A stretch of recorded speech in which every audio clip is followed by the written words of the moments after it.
여러분 안녕하세요. 백경진 선생님이에요.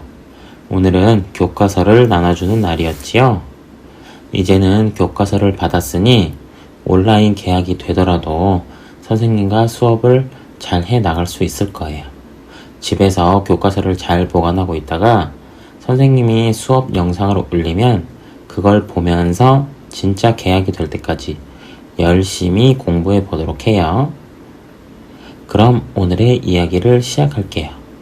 지난 시간에는 신들에게 최고로 위험한 적이 될 거라는 꿈 때문에 로키의 자식 삼형제들 중 요르문간드는 세상의 끝에 있는 바다로, 헬은 지하의 암흑세계로 보내버렸던 오딘이 펜리르도 제압하기 위해 펜리르를 속여서 튼튼한 사슬로 묶어 놓으려고 했지만 펜리르의 힘이 워낙 세다 보니 자신을 묶고 있던 사슬을 모두 끊어버렸었지요. 그래서 오딘은 난쟁이들에게 의뢰하여 절대로 끊어지지 않는 글레이프니르라는 끈을 만들었어요. 이제 글레이프니르로 펜리르를 묶기만 하면 되는데 그만 펜리르도 뭔가 이상한 낌새를 채버렸어요. 과연 이후의 이야기는 어떻게 될까요? 바로 시작할게요. 신들에게 다가와 펜리르가 물었어요. 무슨 일인가요? 우리가 세상에서 가장 강력한 끈을 손에 넣었다. 신들이 말했어요. 아무리 너라도 이 끈을 끊지는 못할 거야. 펜리르는 털을 잔뜩 부풀렸어요. 난 어떤 사슬도 끊을 수 있어요. 펜리르는 오만한 태도로 이렇게 말했지요. 오딘은 자기 손을 펴서 펜리르에게 글레이프니르를 보여주었어요. 그 끈은 달빛을 받아 희미한 빛을 발했어요. 그게 세상에서 가장 강력한 끈인가요? 펜리르가 말했어요. 그쯤이야 아무것도 아니죠. 신들은 끈을 잡아당겨서 그 끈이 얼마나 튼튼한지 보여주었어요. 우리는 이걸 끊을 수가 없어. 신들이 펜리르에게 하소연하듯 말했어요. 펜리르는 눈을 가늘게 뜨고 신들이 들고 있는 실크처럼 부드러운 끈을 바라보았어요. 그 끈은 달팽이가 지나간 자국 혹은 물결이 비친 달빛처럼 은은하게 빛났어요.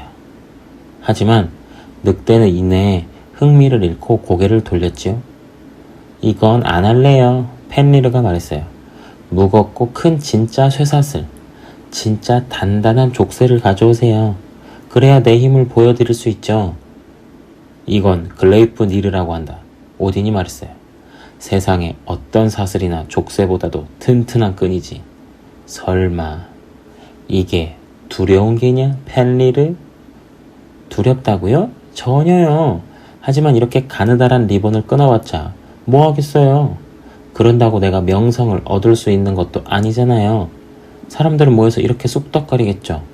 늑대 펜리르가 얼마나 강하고 힘이 센지 알아? 글쎄, 비단끈을 끊을 정도로 강하다지 뭐야.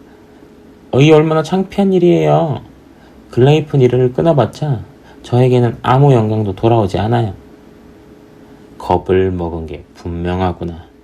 오딘이 다시 한번 똑같이 말했어요. 펜리르는 이상한 낌새를 확실히 느꼈어요. 배반과 권모술수의 냄새가 나는군요.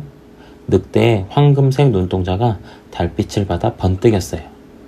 비록 내가 당신들이 가져온 글레이프니르를 그저 리본에 불과하다고 생각하더라도 그걸로 날 묶는 것에는 동의하지 않을 거예요. 정말? 가장 튼튼하고 거대한 사슬을 끊었던 네가 말이냐? 그런 네가 겨우 이 끈을 두려워한다고? 토르가 말했어요.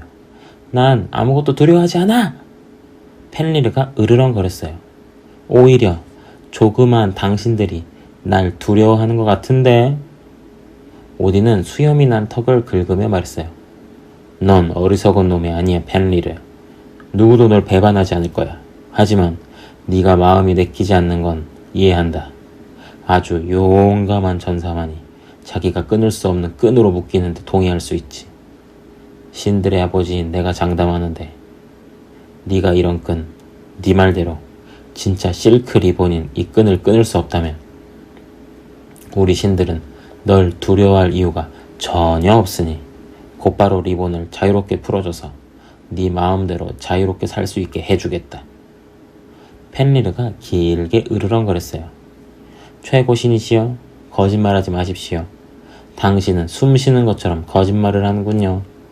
내가 도저히 빠져나갈 수 없는 끈으로 날 묶는다면 아마 당신들은 절대 날 자유롭게 해주지 않을 겁니다. 아마 날 여기에 내버리겠죠? 그리고 날 버리고 배반할 계획을 세워뒀을 거예요.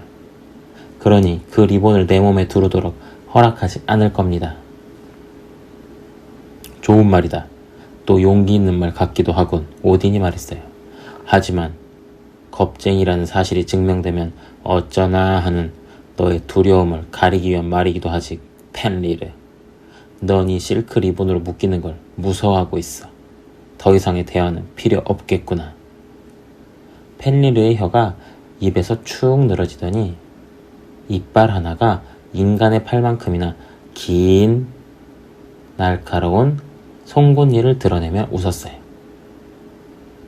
저의 용기에 의문을 제시하기보다는 날 배신할 생각들이 없다는 걸 증명해 보라고 하고 싶군요. 당신들 중 한 명이 내 입에 손을 넣고 있겠다면 그 끈으로 날 묶어도 좋아요. 내 입속의 손을 내 이빨로 부드럽게 감싸겠지만 물지는 않을 겁니다. 날 배신하려는 계획이 없다면 리본에서 빠져나오자마자, 아니, 당신들이 날 자유롭게 풀어주자마자 입을 다시 벌려주겠습니다. 그러면 그 손이 다치는 일은 없을 겁니다. 하지만 만약 나를 배신한다면 그 손이 어떻게 될지는 말하지 않아도 아시겠지요? 자, 누군가 내 입에 손을 넣는다면 그 리본으로 날 묶어도 좋습니다. 누가 넣으시겠습니까? 신들은 서로를 쳐다봤어요. 발드르는 토르를 보고, 헤임달은 오딘을 보고, 헤니르는 프레이를 쳐다봤지만 그들 중 움직이는 이는 아무도 없었어요.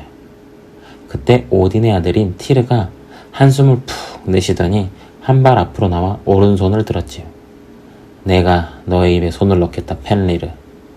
펜리르는 옆으로 누웠고 티르는 펜리르가 아직 새끼일 때 같이 놀면서 그랬던 것처럼 자기 오른손을 펜리르의 입에 넣었어요.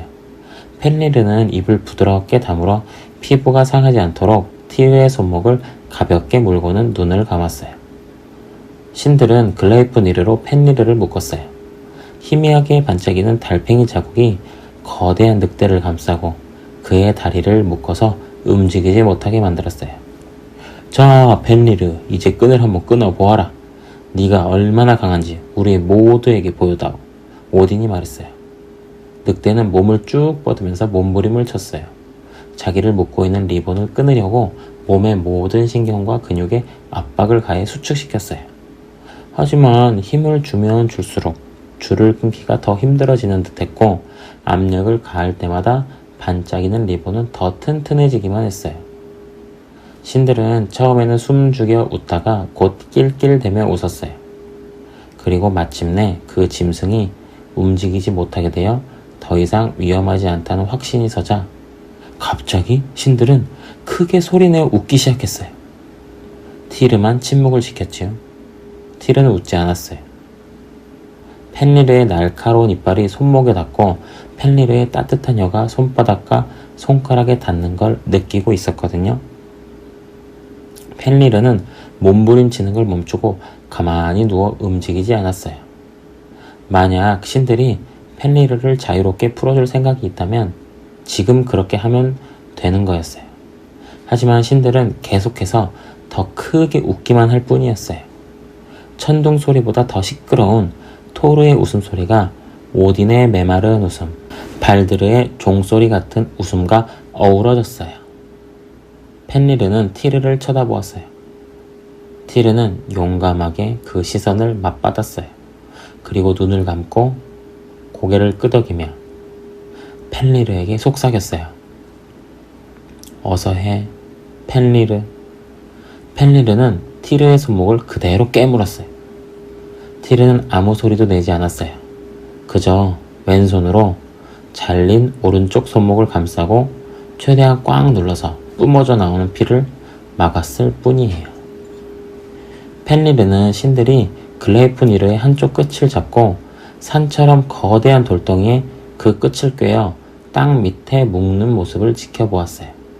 그리고 그들이 다른 돌을 가져다가 그걸 망치 삼아 바다보다 더 깊은 땅속으로 돌덩이를 박아 넣는 모습도 보았어요.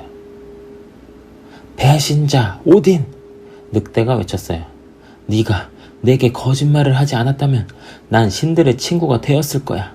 하지만 오딘, 너는 두려움 때문에 날 배신했어. 신들의 아버지여, 난 널 죽일 거야.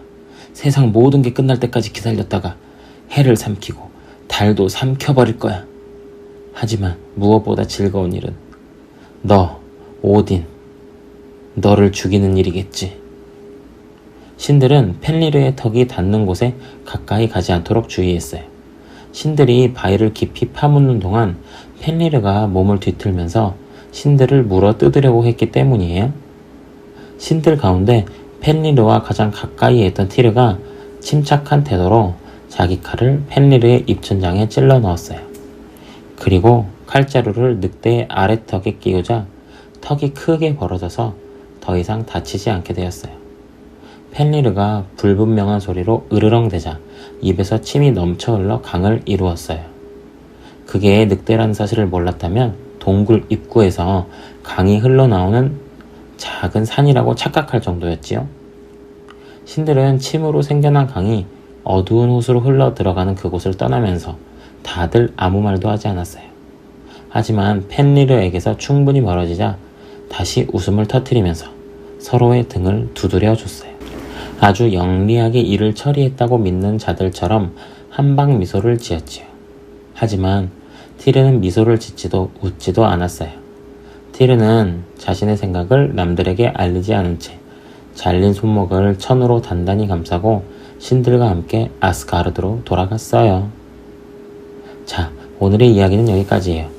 오딘이 결국 로키와 거인 앙그리보다의 자식인 세 형제를 모두 처리해버렸네요. 과연 로키의 자식들을 모두 처리했으니 세상이 끝나버리는 오딘의 꿈은 실현될 일이 없어졌을까요? 사실 이건 나중에 일어나는 일이라서 지금 말해주면 안 되는데,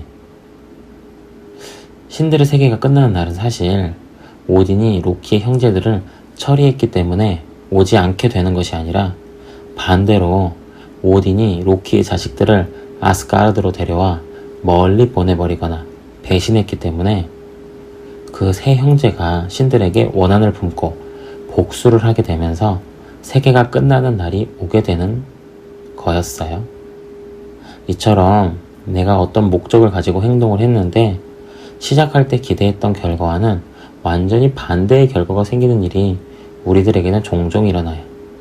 그러니까 여러분들도 평소에 너무 감정에만 휘둘려서 성급하게 행동하지 말고 다른 사람들의 말도 잘 들어보고 신중하게 판단한 다음 예의 바르게 행동을 해야 되는 거예요. 오딘의 행동이 훗날 신들의 세계가 모두 끝나버리는 나를 불러왔던 것처럼 여러분도 걷잡을 수 없는 결과를 마주할지도 모르니까요. 오늘부터는 온라인 계약 활동을 연습해 볼 수 있도록 과제 형식으로 올려볼게요. 댓글을 달고 선생님이 물어보는 것도 한번 답을 써보세요. 그럼 여러분 안녕.